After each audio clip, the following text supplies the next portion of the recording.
right. Morning, Chris. I actually decided I'm going to do this a little bit differently, and I'm not going to prepare a presentation at all. But what I am going to do is I'm just going to speak from the heart and just seek understanding and previous training, and try and bring it in with regards to the nutritional side. As you say, it's borderline disaster preparedness requirements or considerations, etc., etc.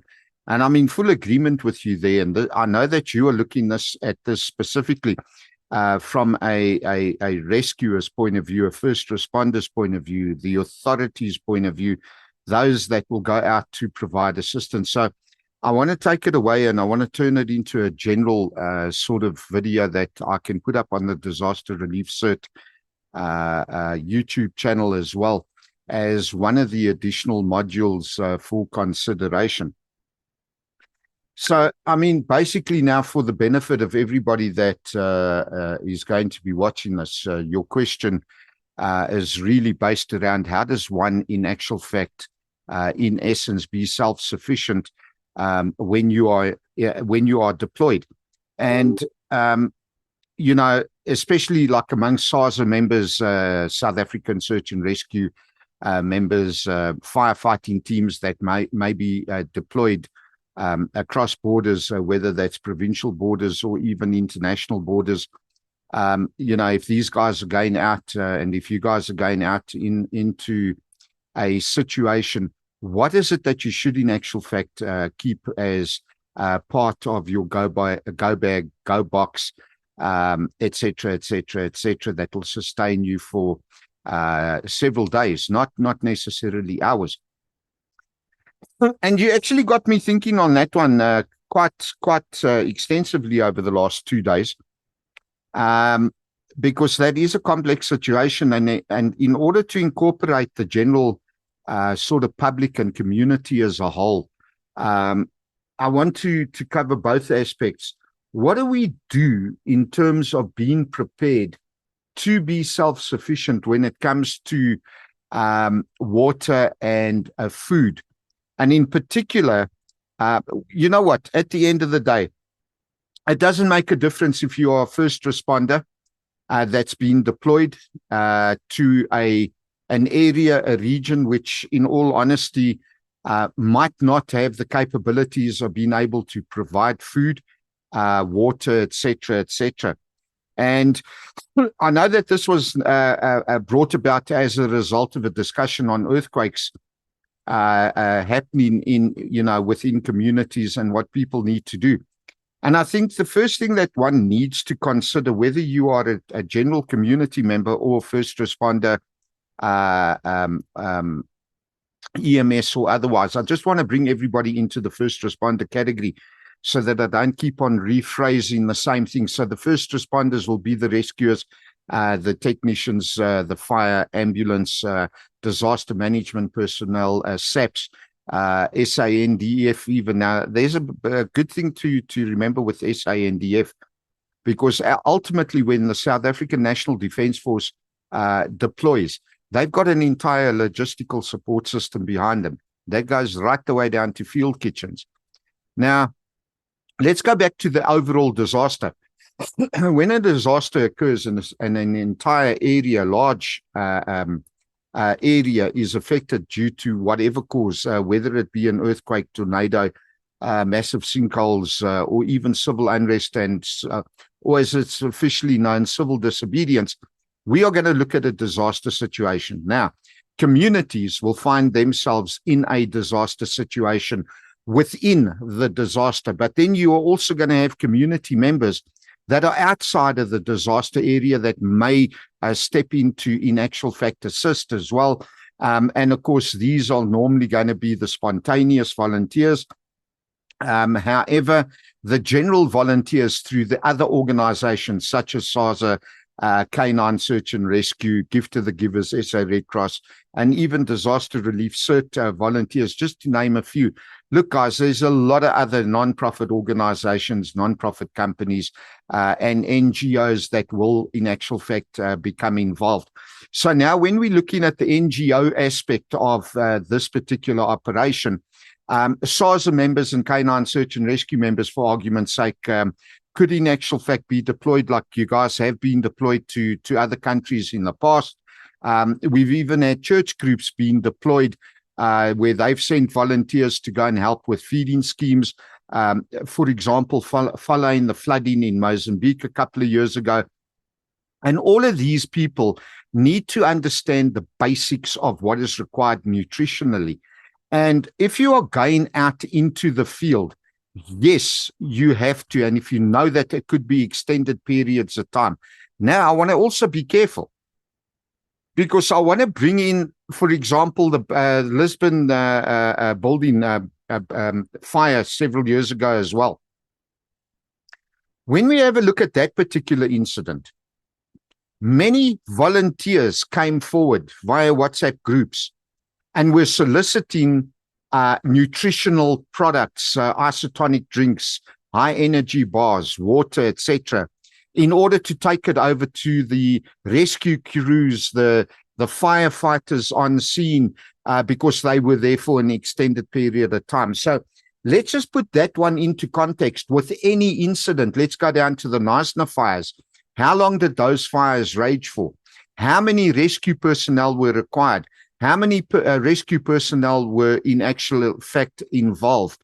Now, let's look at the Knysna fires. I think that's an exceptionally good example, as well as the flooding in KZN, also 2 years back, and to a slight degree, the civil disobedience in KZN as well. Now, you guys go out there, you have to travel light, but you also need to travel with not only basic necessities, but with life-saving necessities as well, which means it becomes a rather big operation. Then one has to consider that in the event of, during your particular rescue operation, what happens if you are, shall we say, separated from the pack? What is it that you need to survive 2, 3 days, 4 days at least? Water is one, and food is the second one. Now, I know in your questioning, you raised the point about MREs, rat packs, that type of thing. You also mentioned you building or at least in this particular case, I said I want to make it general.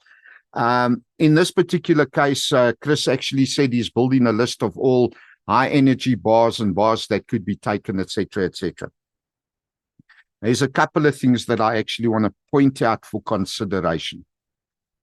As I've said on previous training sessions, discussions, etc., there's no hard and fast rule to anything.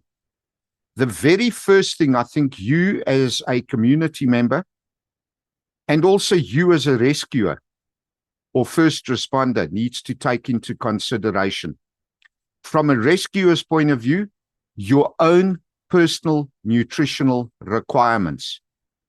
And as a ordinary community member, whether you are going to assist as a spontaneous volunteer or if you are actually part and parcel of the victim side to the disaster itself, the first thing you need to consider, wherever it is you are deployed to, wherever it is you go to assist, or wherever it is you find yourself in the midst of a disaster, you may not be able to get or source food or potable water, that is drinkable water. Hygiene, unfortunately, becomes a lower priority. Therefore, one needs to consider the availability of what you might have access to. So basically, I've raised 2 points already, your personal nutritional needs and then the availability of food and water in any given area that you go to. And I've done it in that order specifically because of the fact that if you know that you're going to be deployed and you consider your own personal nutritional needs, then you'll know what you can, in actual fact, pack in your go bag or go box or whatever you might be utilizing to carry such items. Then the third thing that one needs to consider, both as a rescuer as well as a community member, is the actual amount of space that you have available. So space availability really becomes a problem. If you take a look, the average male needs between 12 and 15 liters of water per day. That's just in ordinary circumstances. That's not during times of a disaster. In order to maintain life, the human body needs 12 to 15 liters of water. I mean, that's already 15 kilograms that you're going to have to put on in a backpack or in a rucksack in order for you to move around with. Do that over 3 days, it's 45 kilos. And this is why I said it's important to realize and understand that when the military deploy, they deploy with an entire logistical background. Back end support system that can, in actual fact, bring in several tons of water without any problems.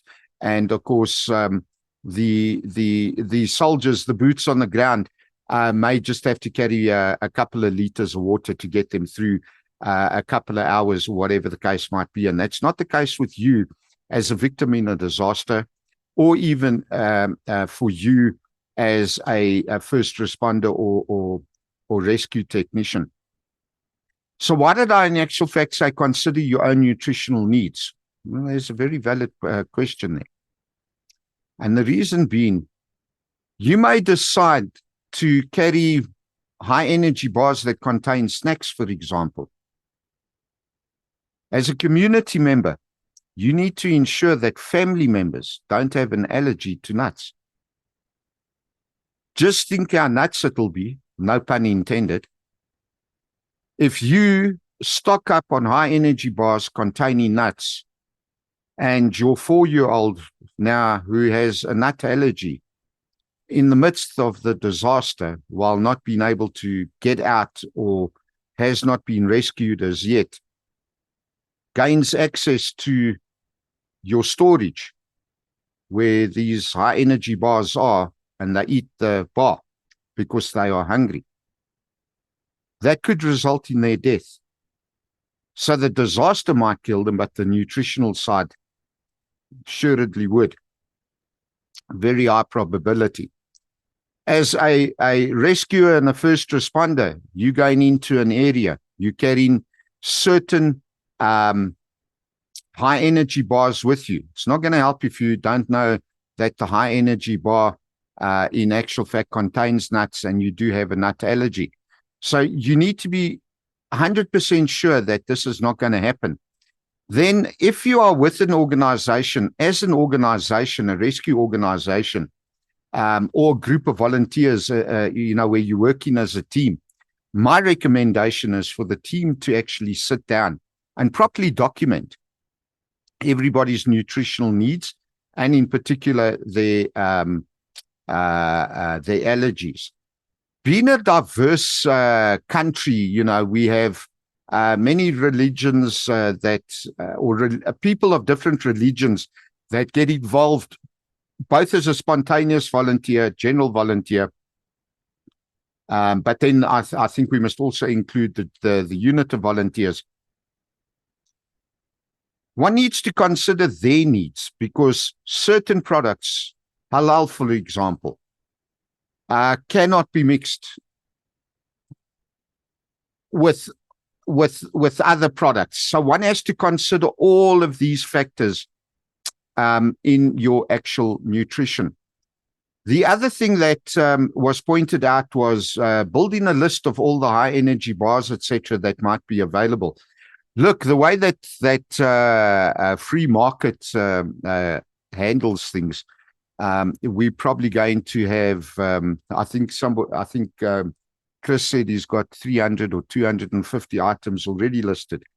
The question is, have you in actual fact listed the contents of and ingredients of every single one of those products? because a lot of those products may contain milk products in them, or even eggs. So therefore, those with a vegan requirement, nutritional requirement, need to be considered. So yes, a rather complex situation, but there is one other thing that I also want to point out. A lot of these high energy bars, depending on where you are being deployed and how you are in actual fact storing them, you may very well find that you dig into your backpack, and if, for example, you got any moisture in there, they could be destroyed. Or alternatively, if they are in rather warm environments, they could become like honey. So you might be sucking it up instead of eating on it. So is it a difficult question? Absolutely it is. For rescuers, guys, under normal circumstances, you could try a test to see how many days you can go living on your high energy bars. Or if you, even as members of the public, if you're going to look at MREs or rat packs, there's a couple of things that one needs to consider besides the ingredients and the risk of anaphylaxis and addressing the allergy needs. There is other things that one needs to consider in all of this.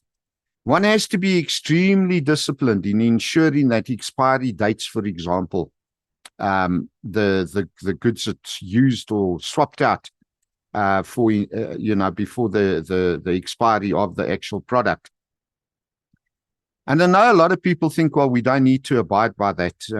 Well, I suppose one needs to consider a couple of other factors when it comes to expiry dates. You might believe that it won't have any effect on you. However, you take the product, you eat it after the expiry date, and suddenly you find yourself with a situation, and not diarrhea, but absolute dysentery. That is going to dehydrate you quite badly. Now, as part of your nutritional requirements, regardless of how you have addressed your best before dates, expiry dates, and nutritional needs, you also need to consider ensuring that in your actual packs, you also have rehydration salts. You need to be able to ensure that in the event anything that upsets your digestive tract can in actual fact be addressed in a way that you in actual fact don't end up becoming dehydrated, which in severe cases can also lead to death, especially for rescuers. A dead rescuer is no good to anybody. And when a rescuer needs to be rescued, that just places additional pressure on the other rescuers who are in actual fact involved in an operation. The other thing that you need to look at is what can you store. I know that it was mentioned you can't very well be packing cans of bully beef and all the rest of it, because they take up a lot of space. If you are being deployed as a first responder, or even if you are an ordinary community member within your house, yes, it is a good idea to have basic tinned foods, on condition you got space to store it, and again on condition you actually rotate your stock out using the FIFO principle, first in, first out. So have a variety for ordinary community members. Have a variety of sufficient foodstuffs in your pantries, for example, for times of emergency. However, for deployment purposes, again, my personal recommendation is, instead of looking at this on a personal level and ensuring that you are carrying 3 days worth of food or more in a backpack, which is taking up space for other important items like warm clothing, change of clothing, medicaments, documents, and all the other good things that go with, I suppose, what a lot of people would call a prepper's bag, but a go bag ultimately in essence. So you need to consider the space that you are doing. The other thing that I'd like to point out is a lot of people have an indirect, or let's just call it an indirect reaction to MREs, meals ready to eat, for those that don't know what a MRE is, also known as a rat pack. They tend to cause constipation. And some people, until you're in that position, are not going to actually understand how uncomfortable it can be, especially when you are out on a rescue operation. And whatever product you decide to carry in your personal packs, I think you need to test it out for 2 or 3 days, live on it for 2 or 3 days. Also, when you purchase MREs, not all of them taste very nice, I must tell you. So you might have to look at the taste preference on that one. Yes, most MREs are actually balanced meals, which is beneficial. So if you are not doing MREs, one needs to ensure that you've got a sufficient mix between your glucose and your carbs and your fats or your oils in order to, I think it is, you need 25 milliliters of oil a day to retain your average body weight. I must just go back on my records if I think that's what the figure was.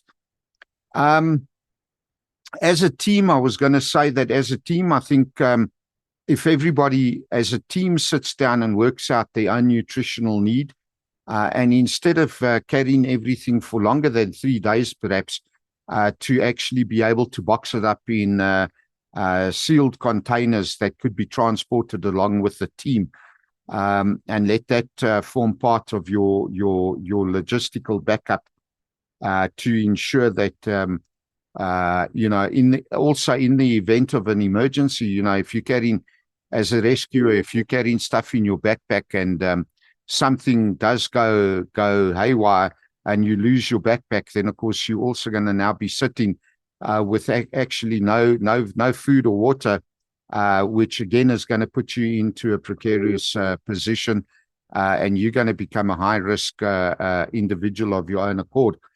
So, to rescue organizations, I think this is something that needs to be considered, that there is always an available backup to your nutritional or meeting of your nutritional needs in the event of your deployment. As far as local communities are concerned, well, as long as you are in your own premises and you're able to, get access to your location where you've stored all your foods, again, just basic things, make sure you got can openers. If you've lost your knives and forks, your hands are perfectly good. A lot of people still eat with their hands without knives and forks. So just consider all of those things. And I think in wrapping up on this, hopefully I've covered a fair number of areas. Space, of course, is a major concern. Weight is another major concern. You can do without food for a couple of days, but your water is number one priority. And, in times of a disaster or being involved in rescue operations at whatever level, you are in actual fact going to lose a lot more body water and fluids than ordinarily you would. And so water is a number one concern. But I want to go back to the Bank of Lisbon fire, as well as to the Knysna fires. One thing, just looking at news reports, following the WhatsApp groups that I was on over the years, one thing became quite evident. EMS was not ready for those prolonged and extended operations. Look, most fire crews, you're on duty 24 hours. You could, in actual fact, push 42. You might decide to go 72. Hopefully your protocols or your procedures don't permit that, and you are forced to take a break, which is understandable. But when you get up in the morning and you leave home and you leave your wife and kids and you head off to the station or to your base or wherever you are, whether you are medical services, whether you are fire services, you guys in particular, you don't carry a go bag with you. You don't have MREs and high energy drinks and isotonic drink powders and things like that. You don't take that with you. So when it comes to a disaster, I'm going to say to you again, you're not prepared. You are prepared for your ordinary day-to-day rescue and service operations, but you are not prepared for disasters. And we've seen this time and time again, and anybody that can prove me otherwise, please let me know. You normally find that members of the general public step in after, 8 hours or so of you guys fighting a fire or being out, as we see with all these international rescue operations, Philippines, Naples, Turkey, Puerto Rico, what happened during Katrina and things like that. Medical services and fire services are not ready to deal with extended periods of time. And you get out into the field and into the rescue operation, and when it comes to nutrition and to water, you're not ready for it.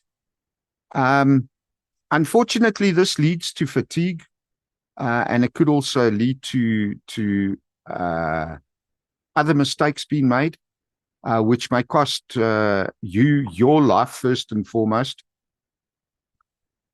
Maybe not necessarily members of the public's lives, but definitely your life. Therefore, your family is going to be affected by it. So there's a lot of things to consider when you're doing this. And as EMS or emergency management services, even there from a logistical backup support aspect, one needs to consider what you are going to do.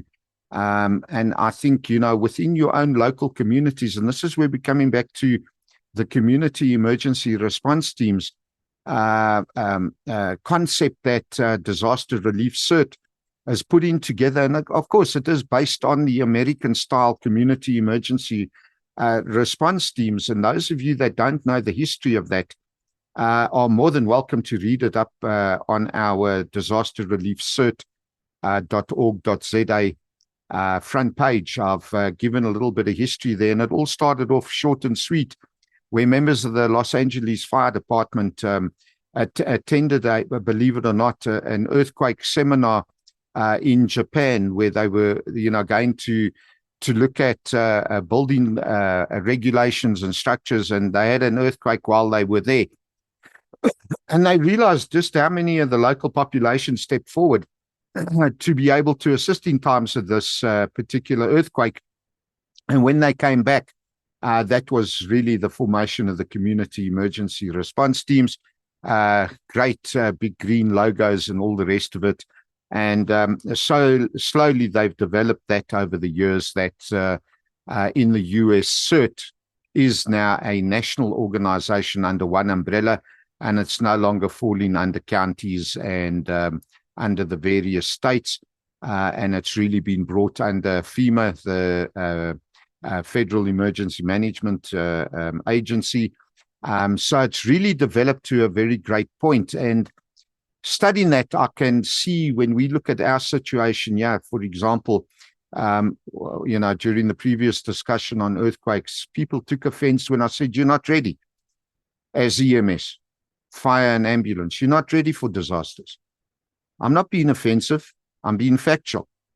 Because even there, we've seen it. Knysna, KZN, Bank of Lisbon. There's been other incidents throughout the country over the years.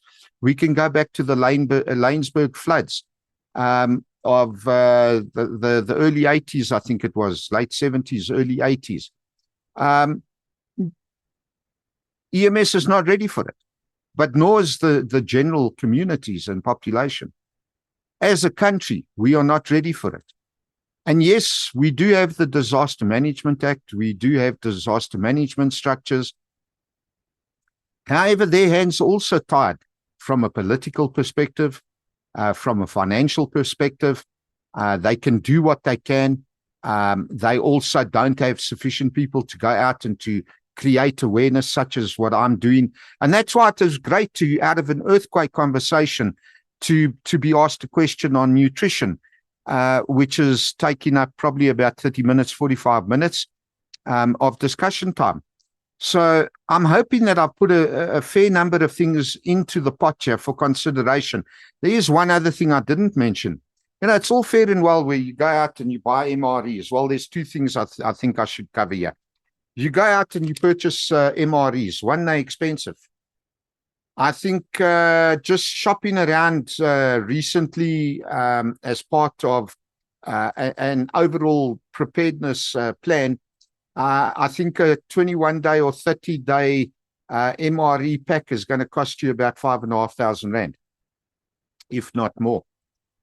And that's to cover 2 to 3 meals per day for 30 days. So 90 meals in total. You got a breakfast, a lunch, and a supper. And then, of course, you've got your drinks and a couple of desserts that are thrown in. But I mean, even at 5,000 Rand, that's per person for 30 days. Sure, you could split that, 3 people for 10 days, but it still works out to be very expensive. Then the other thing that one needs to consider, you can buy all of these MREs, and it depends on what you purchase. You still need to be able to prepare them. And most of them, one, require heat. In other words, they need to be either warmed up or heated up. Sure, there's a couple of products that you can use to do this. Some of the MREs might even have their own heating capabilities where you in actual fact, for example, break a tablet within the bag and there's a chemical reaction and that heats it up and that type of thing. But then there's the other meals where you need water. You need to, in some instances, you need to add water. So you need to ensure it's potable.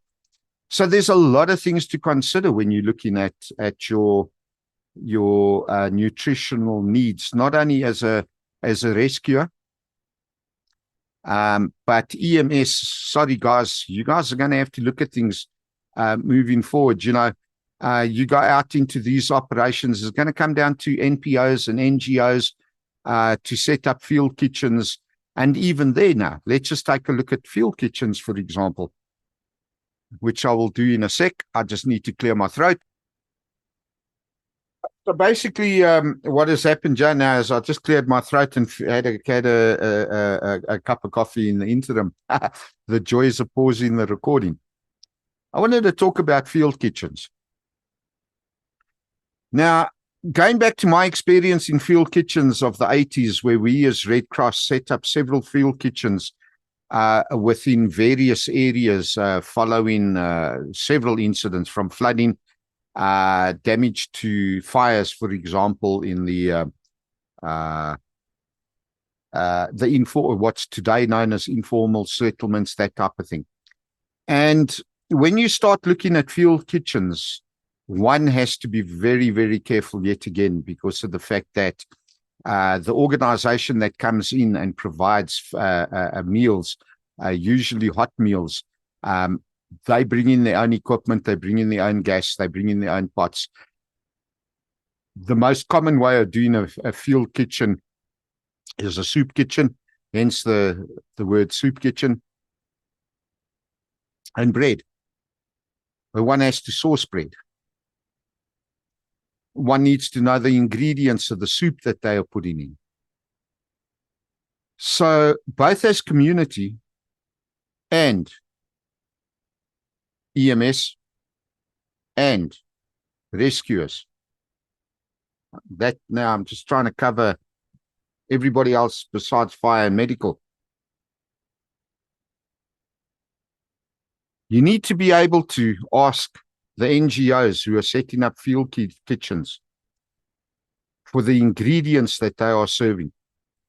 And to NGOs or any members of any other non-government organizations who in actual fact set up field kitchens, you need to ensure that your volunteers, your volunteer staff that are manning those kitchens are fully aware of what is in the product that they are serving to the community, the rescuers and the EMS. Because the last thing you want to do is actually, for a better word, poison them.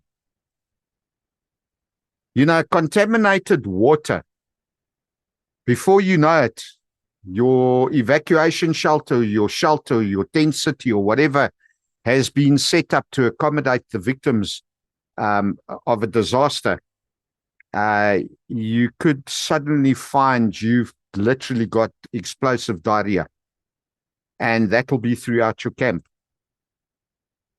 Now, what makes it even worse is when your rescuers and your EMS suddenly find themselves in a similar position. It's no joke. It's no joke. Those people lose a lot of energy. Your rescuers suddenly become weak. Your EMS suddenly become weak. They cannot perform like they ought to perform. So the overall nutritional management within a disaster has to be carefully, very, very carefully weighed up and considered. And this is where specific either NGOs or, again, from my vision of the CERT teams, within the CERT teams, we must have teams of volunteers that will specialize in being able to set up field kitchens and provide high energy snacks and isotonic drinks, so that our rescuers and our EMS can have a level of confidence in what it is they're doing. That doesn't negate the fact that as even as CERT volunteers, or if any other organization like the SA Red Cross or Give to the Givers or other NPOs step forward and say, well, look, you know, we'll set up a soup kitchen. You guys have to be able to provide the information to the EMS, to the first responders, the rescuers, and to the community. And again, you know, you can't just have every Tom, Dick, and Harry stepping in to provide field kitchens. It's got to be in a coordinated manner. Please listen very carefully to me on this one. In the mid-1980s, I set up the first tent on a piece of land outside of Alberton, or in the Alberton Town Council jurisdiction, just next to Tukosa. There was a piece of ground next to the hostels, and I set up built up and made available the first tent for a family of 65 women and children. These women and children were in actual fact evicted from the coal yard in Tukosa, as the town council at Tukosa, which fell under the auspices of Alberton Town Council, they were in the process of building what we would today term RDP houses, and they'd earmarked the coal yard for this development, and as a result had to move the women and children out. Fortunately, the working relationship that I had with the council on both Alberton and on Tukosa side, as well as Natalspruit Hospital in particular, they notified us that they were going to do this, and they realized that they had a problem where they didn't have any solution for the rehousing of these 65 women and, of course, their children. So we were looking at around about 250 odd people in total, if I remember correctly, that needed to be sheltered. So after doing an assessment, I ordered our stock from the ICRC warehouse. We got the 65 tents in.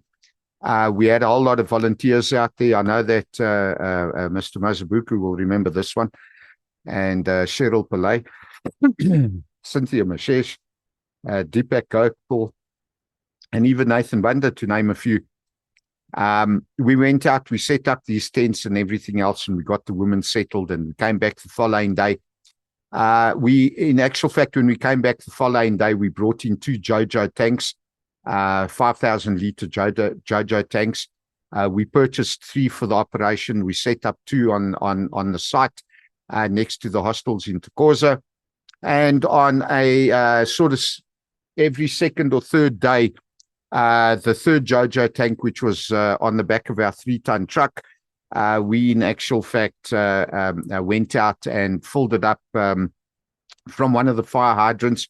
And for those of you that might wonder, yes, we did get permission from the town engineer, who, funny enough, I had known from Naval Cadet days, Andrew Wilson. So he supplied us with a standpipe and key and a couple of lengths of hose, and we'd fill that up, and then we go over to the tent site, tent town, and we'd refill the JoJos on site. By day 3, we had, in actual fact, managed to secure a donation of 20 toilets, portable toilets, from a company called Easy Loo, and they delivered all of that, and they would service those toilets every second day as well. Needless to say, within 2 weeks, we had a population of 40,000 people living on that site. Alberton Town Council would have loved to have seen me arrested for anything just to get me out of the way, because that really created a crisis within a crisis. Now, remember, at this particular moment in time, I am the operations manager for the South African Red Cross Society Southern Transvaal region. And I was working with the International Committee of the Red Cross. And in our wildest of dreams, we never expected to see an influx of people. Although it was politically motivated, we never expected it. We did have to manage it and move forward with it, etc. And within the 2 weeks of this occurring, Albany Bakery in Driehoek went on strike. They phoned us, and of course now from the health regulation side, they have to remove all the bread out of all of the machines. They got to shut everything down. They got to wash it all out, keep the factory clinically clean, and they offered us bread. The only problem was we were not allowed to take the Albany trucks to deliver the bread. We had to collect it. Again, using a 3-ton truck, combis, and every type of vehicle one can imagine. We must have removed something like 300,000 loaves of bread from Albany that now we had to, in actual fact, distribute. And when we talk in nutrition, most of you are thinking, why am I bringing this up with Albany bread? Well, I've just finished talking about soup kitchens. In a disaster, people will be hungry. And you cannot, in actual fact, have a soup kitchen that is capable of supplying 100 meals when you've got 500 hungry people.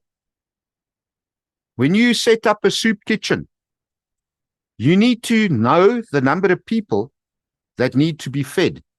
That's your general population or your community members.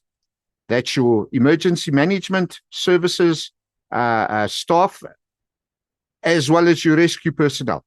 Everybody has to be taken into account. Otherwise, this is what happens. We had the 3-ton truck loaded probably with about 7,000 loaves of bread on the back. And we got mobbed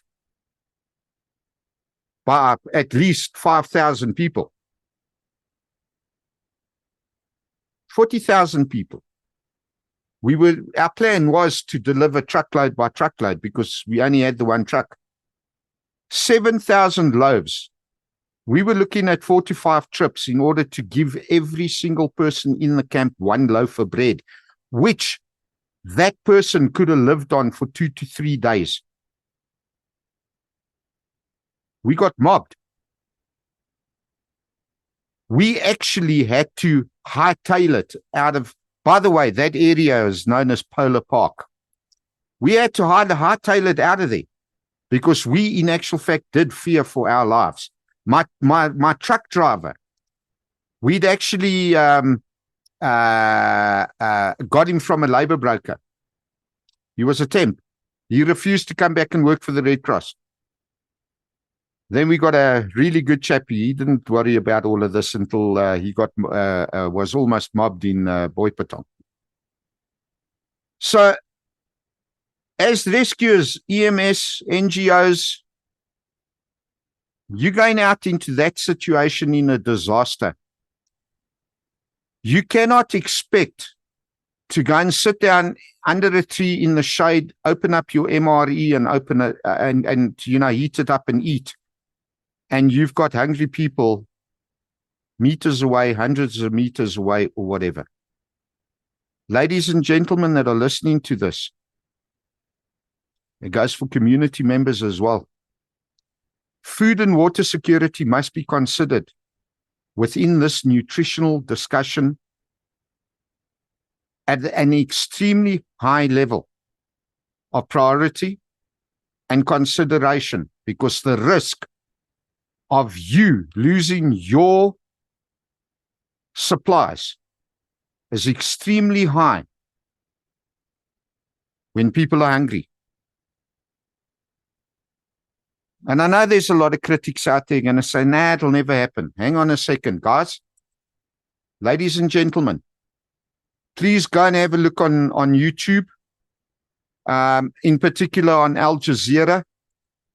Today's the 19th of December, 2023. For the last 2 days, while the Palestinian Red Crescent Society and the United Nations, or at least the Red Crescent Society, has started to take relief goods into Gaza to hand over to the United Nations for distribution. As those trucks have proceeded through the Rafah crossing, so those trucks are being looted in the same way that we see looting taking place on our roads as a result of breakdowns and motor vehicle accidents involving trucks. And then the civil unrest. It's exactly at the same level. And you, ladies and gentlemen, word of caution, consider this in the utmost regard for your life and that of your family. Okay, I think I've covered a fair bit of this. I can go on and give stories and take this to totally different levels, but I think for the purpose of covering the general concept of what do you in actual fact take out there, bottom line, there's no hard and fast answer. You've got a lot to consider. You've got a lot to put together. You've got a lot to figure out. You've got many, many, many aspects. So it's going to take time. And that is exactly what preparedness is all about. Disaster preparedness ultimately is where you spend money, like, for example, buying MRE packs for 30 days at 5,000, and in 5 years, you've got to come back and you've got to replace them. So that there is a problem. And then, as I say, you should in actual fact buy it, test it, check to see what effect it has on you. If it does bring about constipation, you need to see how long it's going to last. You need to feel how uncomfortable it is and determine whether the MRE is the way to go or whether you need to find another solution by relying on a logistical support team and bringing in other products. And of course, then one also has to consider the whole logistical issue of bringing those products in. From where do they come? How do you get them to you? And how do you consider the safety of the transport of food and potable water? On that note, just for the record, my name will be at the bottom of the screen, and I am one of the directors of Disaster Relief CERT. For those of you that don't know, the acronym CERT stands for Community Emergency Response Teams. We are a volunteer network, and we also need volunteers. Greetings to you wherever you are. Good morning, good afternoon, good evening. I don't know when you're watching this, but have a good one. This is Echo One out. Cheers all.